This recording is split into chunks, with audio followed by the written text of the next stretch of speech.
Oke, kita sampai di bagian yang keempat. Saya perlu menambahkan Anda satu contoh yang bisa digunakan untuk materi-materi ke depan, yaitu tentang menyederhanakan bentuk normal. Nah, pada kali ini, kalau tadi contohnya itu adalah mengubah ke bentuk normal disjungsi atau normal konjungsi. Nah, kali ini kadang di soal tidak diminta apakah menjadikan normal konjungsi atau disjungsi gitu. Misalkan contohnya seperti ini. Dapatkah formula bla bla bla tersebut disederhanakan menjadi bentuk P, disederhanakan itu maksudnya.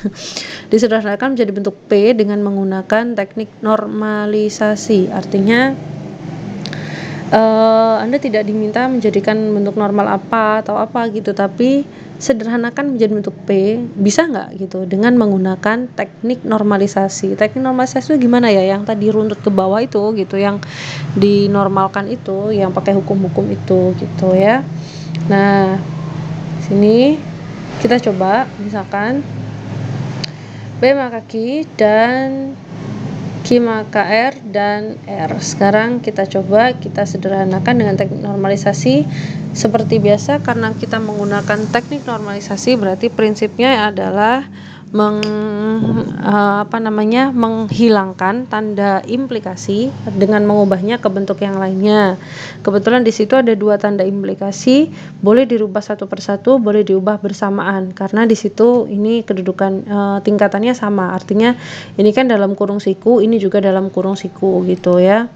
Nah, di sini saya ubah bersamaan menggunakan hukum implikasi, jelas ya.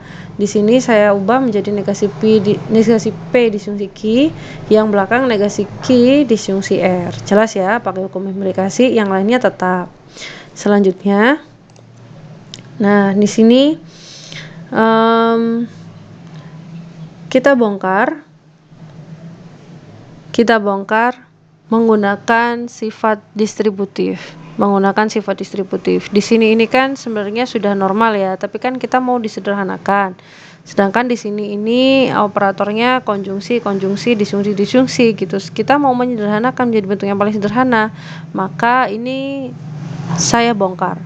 Jadi saya ambil dua dulu. Ini kan sebenarnya kedudukannya kan sama-sama konjungsi. Artinya ini formula 1, formula 2, formula 3, tapi formula 3-nya bentuknya atom, nggak apa-apa. Nah, saya ambil dua formula yang di depan dulu, kemudian saya bongkar. Jadi negasi P disjungsi Q ini saya biarkan. Yang saya bongkar adalah yang tengah ini, negasi Q disjungsi R. Ketika dibongkar menggunakan sifat distributif, hasilnya seperti ini. Yang belakang tetap ya, biarin aja dulu. Selanjutnya karena saya masih mau membongkar jadi yang menyederhanakan sampai yang paling sederhana, saya masih perlu membongkar sekali lagi. Nah, seperti ini. Bu, ini kenapa sih kok harus dibongkar sampai sepanjang ini gitu? Karena yang diminta adalah menyederhanakan menjadi bentuk P saja. Padahal Anda bisa lihat bahwa di sini tuh ada proposisi Q, ada juga proposisi R. Apakah kita bisa menghilangkan semuanya gitu loh? Kalau mau menghilangkan semuanya berarti kan kita harus membentuk bagaimana caranya supaya Q ini bisa hilang dan bagaimana caranya supaya R itu bisa hilang. Nah, mengarahkan ke hilang itu berarti kita harus mengarahkan dia supaya menjadi 0 atau 1. Supaya nanti kita bisa menggunakan hukum apa? Identitas. Gitu. Jadi kita arahnya ke sana. Saya bongkar supaya di sini kan Anda bisa melihat ada R, ada negasi Q gitu, supaya barangkali nanti Q dengan negasi Q itu bertemu. Nanti kan jadi 0, kontradiksi dan seterusnya gitu. Jadi kita bongkar semuanya sampai yang paling kecil supaya bisa kita sederhanakan. Nah, ini contohnya seperti ini. Tadi yang pertama, tengah ini kita sudah bongkar. Selanjutnya yang depan kita bongkar juga. Nah, setelah ini dibongkar kan hasilnya ini. Setelah itu ini kita bongkar. Negasi P disjungsi P disjungsi Q ini kita bongkar, berarti menjadi negasi P dan negasi Q, kemudian Q dan negasi Q. Ini kan yang depan. Seret, ini dua sudah. Kemudian ini disjungsi juga. Sekarang ini seret, ini kita bongkar. Negasi P konjungsi R disjungsi Q konjungsi R pakai sifat distributif. masih di dalam kurung siku. Jadi yang belakang konjungsi R masih tetap. Gitu, masih tetap. Selanjutnya, di sini kita bisa lihat nah, bahwa ki dan negasi ki ini kan merupakan suatu kontradiksi. Berarti kan dia bisa berubah menjadi 0, ya kan? Menjadi 0, berarti berkurang 1. Sudah berkurang 1 komponen kita. Nah, karena menurut hukum identitas, sesuatu yang didisjungsikan dengan 0, dia tetap akan menjadi sesuatu. Jadi kasarnya ini 0-nya hilang seret, karena ini hukumnya adalah disjungsi gitu. Seret, kita sudah menghilangkan 1 komponen, sudah nggak panjang lagi kan, gitu. Nah, selanjutnya kita bisa lihat kalau di sini ini sudah P dan negasi Q, di sini P dan R, di sini Q dan R, di sini R. Kita tidak punya komponen negasi R, ya kan? Tidak punya komponen negasi R. Berarti kalau kita mau menghilangkan R itu kayaknya susah, karena semua R-nya dia atomnya tidak bernegasi, gitu, ya kan? Mau menghilangkan R nggak bisa. Ini tadi kan kita mau menghilangkan Q, tapi ternyata Q-nya yang hilang bagiannya komponen ini saja. Masih ada Q yang nyangkut di sini, ini masih ada Q yang nyangkut di sini juga. Nggak bisa hilang, karena ini kan udah nggak bisa diapa-apain nih yang bagian ini. Ini juga nggak bisa diapa-apain, ya kan? Karena ini dua proposisi yang berbeda. P dengan Q, yang ini Q dengan R gitu. Terus kalau kita mau menghilangkan R, seperti yang barusan saya jelaskan, nggak ada lagi yang bisa kita hilangkan, karena di sini R-nya semuanya tidak bernegasi. Jadi kalau misalkan ini kita mau disederhanakan sampai menjadi bentuk P, itu tetap nggak bisa kayaknya, tidak mungkin gitu ya. Jadi kesimpulannya tidak dapat disederhanakan menjadi bentuk P saja gitu. Walaupun ini sudah kita bongkar-bongkar, sudah coba kita normalkan, kita ubah, kita otak-atik, ternyata nggak bisa gitu ya. Jadi nggak bisa disederhanakan ke dalam bentuk P. Contoh lain ini misalkan formula ini apakah dia bisa disederhanakan menjadi bentuk negasi P gitu misalkan. Dengan menggunakan teknik normalisasi gitu ya. Kita coba kita bongkar. Caranya sama kayak yang tadi itu ya. Kita bongkar, kita otak-atik gitu ya. Kita normalkan, tidak dinormalkan gitu. Terus diubah-ubah seperti itu. Nah, ya diubah-ubah ya, di otak-atik gitu, di otak-atik. Apakah selalu disederhanakan menjadi bentuk yang kecil gitu Bu, kayak negasi P, kayak tadi yang barusan soalnya P, apakah selalu seperti itu? Enggak, ini cuma contoh. Kadang ada yang diminta menyederhanakan ke dalam bentuk P dan Q gitu ya, beda-beda tergantung soal. Nah, pokoknya kita runtutkan dulu tujuannya mau kemana gitu. Sekarang Anda bisa lihat di sini kan proposisinya panjang, ada P, ada komponennya, ada P, ada Q, ada R. Yang diminta adalah negasi P, berarti kita nanti akan menghilangkan Q dan juga menghilangkan R gitu tujuannya ya. Jadi ingat tujuannya mau kemana gitu ya. Kita mau menghilangkan Q dan juga menghilangkan R gitu. Kita gunakan hukum-hukum, kita otak-atik nanti supaya dia tinggal menjadi negasi P saja. Sekarang karena ada implikasi, berarti sekali lagi ya kayak tadi ya, seret kita hilangkan implikasinya menggunakan hukum implikasi. Yang ini harusnya sudah nggak trouble lagi. Ini implikasi berubah menjadi ini implikasi berubah menjadi ini. Selanjutnya saya menggunakan hukum distributif untuk membongkar yang bagian belakang. Nah, ini bisa dilihat. Kan ada 3 proposisi nih, yang ini supaya jelas ya. Ini kan proposisi 3 formula. Formula 1, formula 2, formula 3. Sudah normal ini sebenarnya. Ini kan konjungsi, ini konjungsi.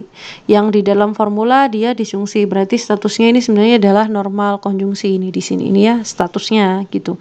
Terus kita bisa lihat di sini ada negasi P, Q, kemudian negasi Q atau R, di sini negasi R sendirian. Saya akan membongkar, saya akan mendahulukan mengotak-atik dua formula yang ada di belakang ini dulu. Saya bongkar distributif. Kenapa saya memilih yang di belakang dulu? Karena saya melihat ada R dan negasi R. Bagaimana jika saya pertemukan gitu? Karena kalau nanti dipertemukan kayaknya ini R-nya bakal hilang nih di sini, kayaknya gitu ya. Kayaknya bakal hilang. Jadi coba saya otak-atik dulu yang dua belakang ini, saya gunakan hukum distributif. Shred. Nah, jadi yang depan saya sisihkan dulu, kemudian saya fokus ke dua yang di belakang ini, saya kasih kurung dan digunakan hukum distributif. Jadinya negasi Q dan negasi R, disjungsi R dan negasi R. Nah, bisa dilihat di sini ini kita sudah menggunakan hukum distributif. Nah, setelah itu kita bisa lihat bahwa di sini dia bertemu. R dan negasi R di sini dia bertemu. Kontradiksi, dia menjadi 0. Gitu kan? Nah, setelah itu menurut hukum identitas otomatis P disjungsi 0 adalah P. Jadi ini anggapnya P-nya. Berarti kan tetap si ini gitu kan ya. Set seperti ini.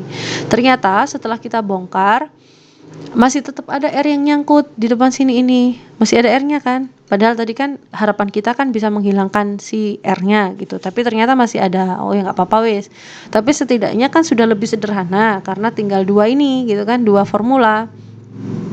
Nah, sekarang berarti kita sekali lagi ya tujuannya mau menghilangkan Q atau menghilangkan R. Sekarang kalau gitu kita coba menghilangkan Q, kita bongkar. Karena ini pakai distributif, boleh dibongkar yang di depan, boleh yang belakang, mana aja yang mau gitu. Oh ini sebentar, ini saya hilangkan dulu. Oh ya, karena ini konjungsi, ini juga konjungsi, berarti yang belakang ini set, ini bisa hilang kurungnya, tidak masalah. Gitu ya. Oke, berarti nah bongkarnya di sini bongkarnya. Nah, bongkarnya adalah negasi P disjungsi Q. Berarti ini yang dibongkar ya, sorry. Ralat berarti yang ini tadi tidak dibongkar. Yang dibongkar yang di depan ini karena yang belakang ternyata operatornya konjungsi, berarti kan langsung kurungnya hilang. Kemudian yang kita bongkar berarti yang depan ini. Dibongkar dengan apa? Karena yang kan kita ada dua pilihan nih, boleh sama ini, boleh sama ini, boleh sama negasi Q, boleh sama negasi R. Tapi kan yang di depan itu negasi P sama Q. Kalau kita pertemukan dengan R, nggak ada gunanya dong. Malah melebar nanti. Kalau kita pertemukan antara yang di depan ini dengan negasi Q, oh nanti kita bisa melihat, oh barangkali nanti kita bisa menghilangkan Q, karena kan nanti Q dengan negasi Q bertemu gitu ya. Jadi ini yang saya urus terlebih dahulu. Negasi R-nya saya sisihkan di belakang. Dua yang di depan ini saya urus, saya pakai sifat distributif, saya bongkar shred, ketemunya seperti ini. Jelas ya? Kemudian kita bisa lihat ini nanti akan hilang dengan menggunakan hukum kontradiksi, dia berubah menjadi 0. Bla bla bla, disjungsi 0 berarti bla bla bla. Maka nolnya hilang menggunakan hukum identitas kayak tadi ini ya. Nah, sampai sini ini sudah lebih sederhana lagi, tinggal negasi P konjungsi negasi Q, konjungsi negasi R, hukum identitas dasarnya untuk menghilangkan si nolnya ini gitu. Nah, karena dari sini ini kita sudah punya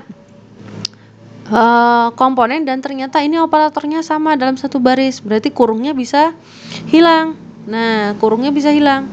Karena kurungnya hilang dan ini semuanya kok kondisinya sudah sudah atom, penghubungnya adalah konjungsi. Ini statusnya di sini sebenarnya juga adalah normal konjungsi. Ini normal konjungsi, ini kan atom nggak masalah. Sudah normal konjungsi ini. Nah, sekarang ini kan sudah nggak bisa diotak-atik, ini diapain lagi gitu kan. Pertanyaannya tadi kan diminta untuk menyederhanakan menjadi bentuk negasi P menggunakan teknik normalisasi. Bla bla bla ini apakah bisa disederhanakan menjadi P? Apakah bisa disederhanakan menjadi negasi P? Jawabnya, Anda bisa bayangin. Apakah bisa disederhanakan menjadi negasi P? Negasi P dan negasi Q dan negasi R.